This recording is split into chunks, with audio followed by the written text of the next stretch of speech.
Channel Nanak education point. My name is Hina टक्कर और मैं जैसे कि इकोनॉमिक्स के ऊपर वीडियोस बना रही हूँ। माइक्रो इकोनॉमिक्स में मैंने चैप्टर नंबर 5 प्रोडक्शन फंक्शन खत्म कर दिया था, बट जो भी स्टूडेंट्स को शॉर्ट में पढ़ना है छोटी से छोटी वीडियो बनाऊंगी समरी की, जिसमें पूरा चैप्टर आपका कवर होगा। तो स्टार्ट करते हैं प्रोडक्शन चैप्टर, प्रोडक्शन फंक्शन।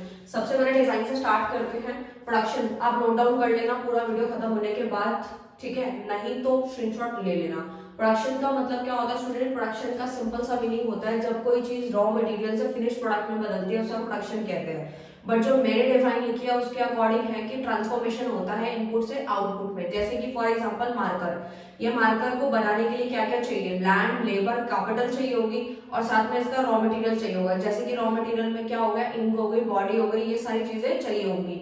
जो सारी चीजें जो मैं लेकर आई हूँ वो मेरा क्या है? इनपुट है।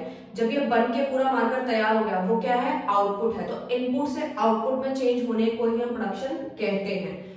ठीक है, क्लियर है? उसके बाद प्रोडक्शन फंक्शन क्या होता है? तो स्टूडेंट प्रोडक्शन फंक्शन तो बहुत ही इजी है, यानी कि कितना इनपुट लगाने से कितना आउटपुट मिलेगा वही मेरा प्रोडक्शन फंक्शन होता है। ठीक है, उसके बाद आता है शॉर्ट रन और लॉन्ग रन। इसको काफी सारे स्टूडेंट्स जो है वो परेशान हो जाते हैं। मैं एक एग्जांपल से दोनों को रिलेट करूंगी और इजीली समझ आएगा। जैसे कि शॉर्ट रन में क्या होता है? जैसे एक प्रोड्यूसर है, प्रोड्यूसर अपने प्रोडक्शन को बढ़ाना चाहता है, क्योंकि हर प्रोड्यूसर को लालच रहता है कि मैं ज्यादा से ज्यादा प्रोडक्शन करूं और ज्यादा से ज्यादा पैसे कमाऊं।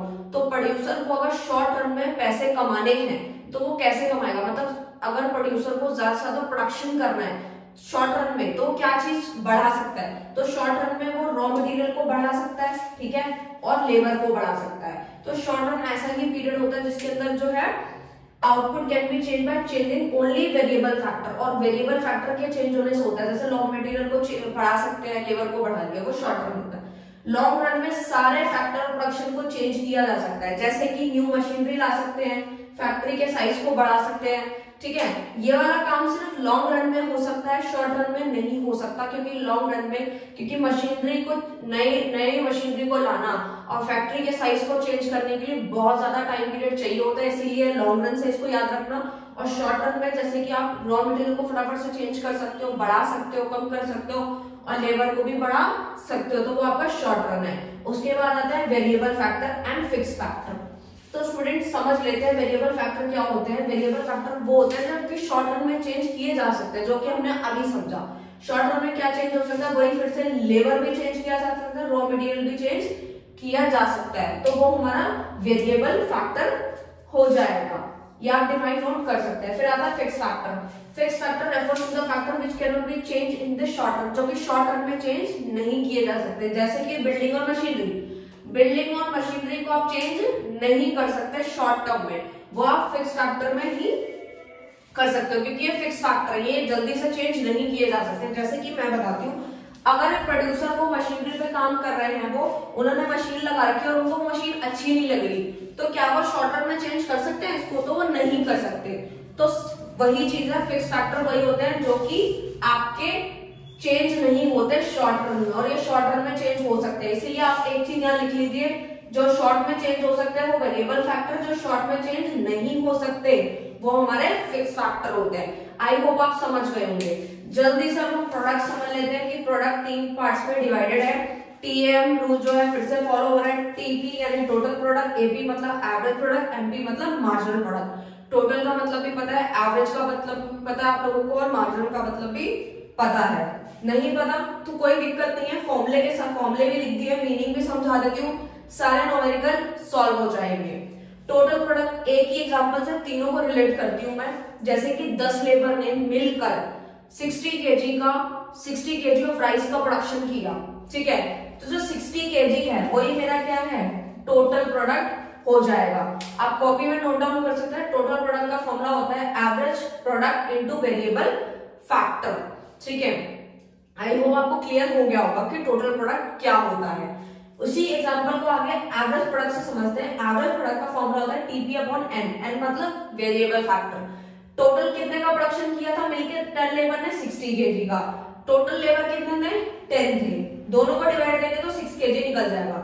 देखो एवरेज का सिंपल मतलब होता है जब हमें किसी एक चीज का निकालना होता है। यहाँ पे हम बात किसकी कर रहे थे? लेबर की कर रहे थे। तो हम यहाँ ये पता लगाना चाहते हैं कि एक लेबर ने कितना प्रोडक्शन किया। तो एक लेबर ने 6 kg का प्रोडक्शन किया है।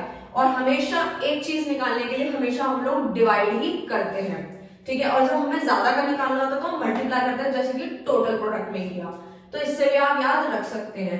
मार्जिनल प्रोडक्ट का फॉर्मूला क्या होता है, टीपीएन -1। ये एन और एन माइनस बी मैंने एक्सप्लेनेशन के साथ वीडियो में समझा रखा है, वहां से देख लीजिएगा। शॉर्ट में बता रहे हो, जैसे कि 10 लेबर ने मिलकर 60 kg का प्रोडक्शन किया, सेम वही एग्जांपल है।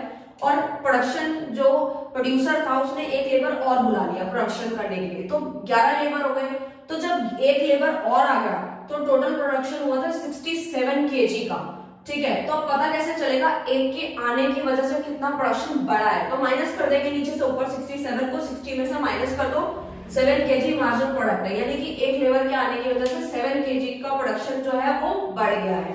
तो वही मेरा मार्जिनल प्रोडक्ट है। ओके, अब जल्दी से लॉ ऑफ वेरिएबल प्रोपोर्शन को पढ़ते हैं। हमारे एग्जाम में 110% पूछा जाता है, अच्छे से कर लेना। शेड्यूल और कर्व बनाना है, सिर्फ ये लिखना, रिलेशनशिप लिखनी है छोटी सी, और पूरे मार्क्स मिलेंगे आपको। तो जल्दी से समझते हैं। लॉ ऑफ वेरिएबल प्रोपोर्शन को मैंने शॉर्ट में LVP लिखा है, ठीक है। आप लोग भी लिख सकते हैं, पूरा भी लिख सकते हैं।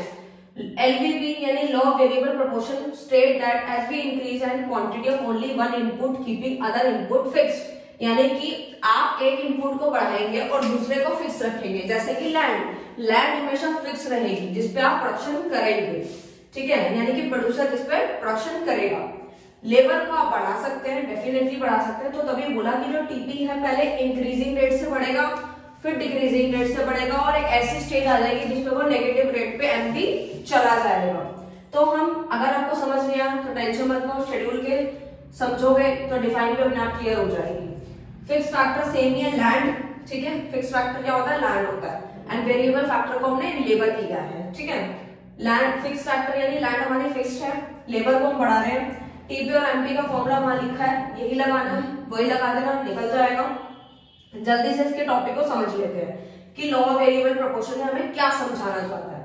3 फेजेस होती है इसके अंदर। पहली फेज में क्या होता है, दोनों ही बढ़ते हैं। कौन कौन बढ़ता है, टीपी भी बढ़ता है, एमपी भी बढ़ता है। देख सकते हैं, पहले एक लेबर काम कर रहा था तो 10 यूनिट्स का प्रोडक्शन हो रहा था, और एमपी भी 10 यूनिट्स था, ठीक है। दूसरा लेबर आया तो दोनों के बीच में अच्छा कंपटीशन हुआ, तो दोनों ने मिलके काम किया और बहुत अच्छे से काम किया, तो प्रोडक्शन बढ़ गया, बढ़ के 30 यूनिट्स हो गया, और मार्जिनल कितना हो गया, 20 यूनिट्स हो गया। तो प्रोड्यूसर को बहुत अच्छा लगने लगा कि एक लेबर के और आने की वजह से मेरा प्रोडक्शन तो बढ़ गया है।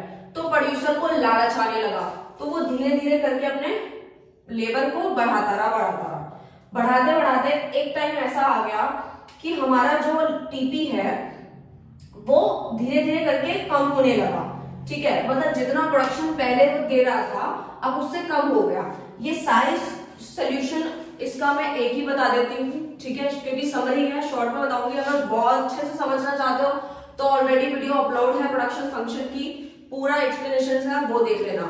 इस पूरे सोल्यूशन को समझते हैं कि पहले हमारा टीपी इंक्रीजिंग होता है इंक्रीजिंग रेट से, फिर जो है डिक्रीजिंग रेट से बढ़ता है, उसके बाद जो है फॉल करने लग जाता है। जैसे ही ये फॉल करता है वो नेगेटिव हो जाता है, थर्ड स्टेज आ जाती है।